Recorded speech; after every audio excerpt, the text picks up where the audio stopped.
Do you want to know how to talk to your child about domestic violence? I'm Nicholeen Peck, and I teach all over the world about parenting, good communication, how to build strong family bonds, child development, and education, all through the lens of the principles self-government. And in this video, we're talking about having sensitive conversations about domestic violence in order to help educate our children and keep them safe.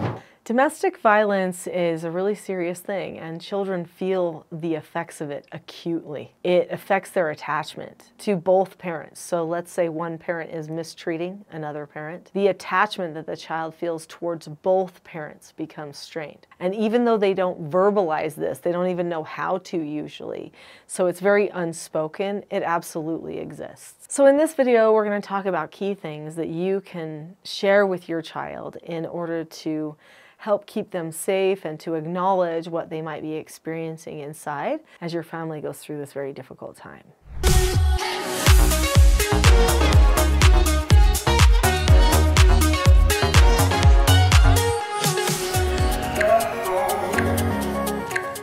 First off, I just have to say that I know there's a lot of different types of domestic abuse, and there's a lot of different circumstances with domestic abuse that could be happening. It could be that the children are getting hurt, but usually what's happening is one spouse is hurting another. If you are getting abused in front of your children, you can say lots of things to try to help them understand, to try to help them make it through and cope with the strain and the trauma of seeing that occur. But if you're allowing it to happen and you're staying in it, you are teaching them not to leave an abusive situation. You're teaching them that that's normal, and it's not normal. And I know you may love the person that's hurting you, but sometimes one of the most loving things that you can do is say, you don't get to do this anymore, fix yourself, then we'll talk. Because you can't show your children that. And sometimes we think, no, my children I don't want them to be in a divorce, or I don't want them to be with parents that are separated, or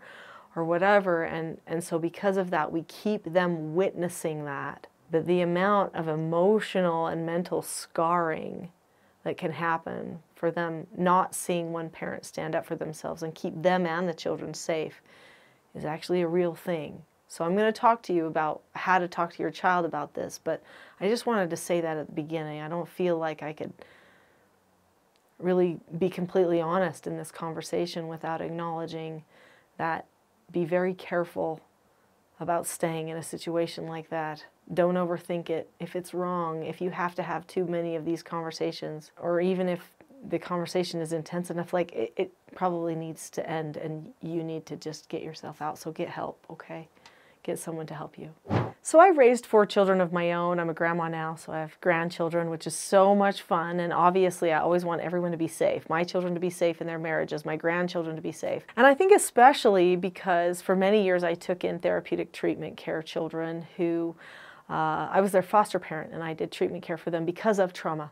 And I saw the things that they experienced because of witnessing certain things in their families, but also, you know, they had oftentimes neurodiversities, those types of things as well. And I saw the way not to have conversations about abuse with a person and the way to have conversations about violence and abuse with someone. One of the biggest rules of thumb is just be honest.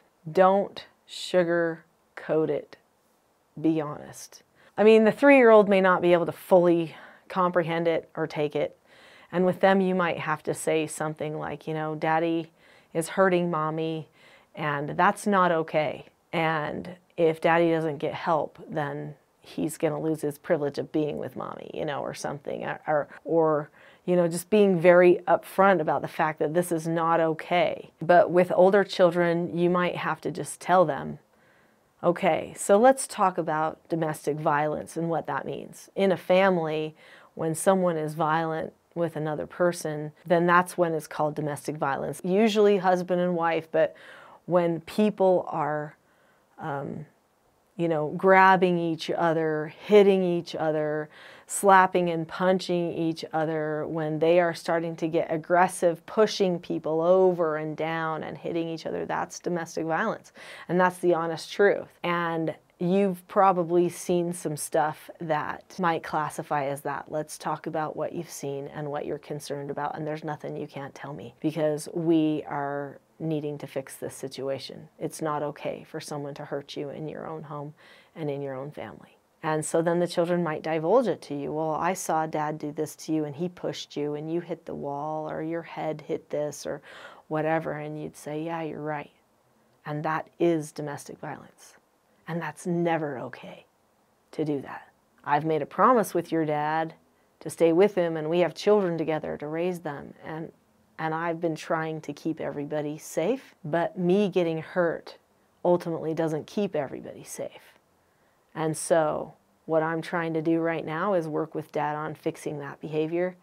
And if he doesn't, then we'll have to take other steps to stay safe. I mean, you just have to be completely open with them about what's going on and say, if there's ever anything you see, this is how you call it out. You say something like, Dad, you're hurting her, or you get yourself away because I don't want you to get hurt because he might hurt you. So then you just move yourself away.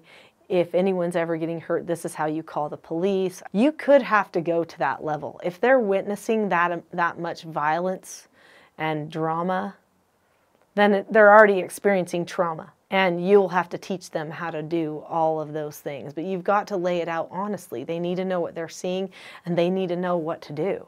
You need to have certain words, maybe even a cue phrase that you say. Maybe you say something like, let's get calm. And everybody knows that they go away from the situation if Mom and Dad are having a problem. Or maybe you look at them and say, whenever I say to you, I need to have a private conversation with your dad, that's when you need to get away. That type of thing, so that they don't have to witness it. But they're still going to know what it is. They're going to hear, they're going to know. They're people. They know. So make sure that you are doing what you need to keep them safe. In order for your children to actually follow these instructions and to be able to maintain calmness during all of this, they probably could benefit from learning some of the skills and principles of self-government. Now, maybe it seems overwhelming to teach stuff like that, but it could help you too. You need to know how to disagree appropriately and give yourself a no answer on putting up with certain things as well. And know your boundaries and where your limits are, and that could absolutely help you. So it could be that in all of this, a couple of classes that I have could be beneficial to you. So there's one that teaches a lot of the skills and principles of self-government called the Not So Known Secret for Parenting Success, but there's another one that I'm thinking might be beneficial for you as well, and it's called the Expectation Trap versus the Cycle for Success. It could be that you keep getting it sucked into the expectation trap, which is why these problems keep happening again and again. Please know that none of this is your fault, okay? None of that domestic violence is your fault. Sometimes we just develop a habit of falling into the same pattern, and it could be leading to some of these repeat offenses. Not that it's your fault, but that you could be getting sucked into a power struggle before you know it. I would recommend maybe watching The Expectation Trap versus the Cycle for Success as well. Hopefully some of those things can help you.